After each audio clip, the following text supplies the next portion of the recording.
Oh, wala pa akong entry for today's video, kaya ito na.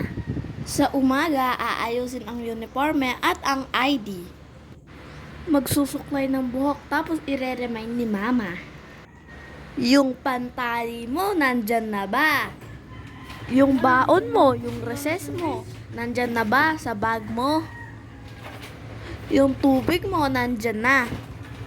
Siyempre, aayusin ko yung bag ko kasi malaki na ako. Tapos nun, papasok na sa school. Pagdating ko naman ay tatanong niya, saan ka galing? Anong nangyari? Ibig sabihin, kamusta ang school? Haha. Siyempre, ang sagot ko naman, ano yung ulam? Galing po ako sa school, nag-aral po kami, mahirap yung math. Sasabihin niya ay, itabi mo muna yung sapatos mo at linisin mo bago ka pumasok dito. Tapos, tatanong pa niya kung naubos yung baon, naubos ba yung tubig mo. Pero ang pinakamasaya, pagkahain na ba kita?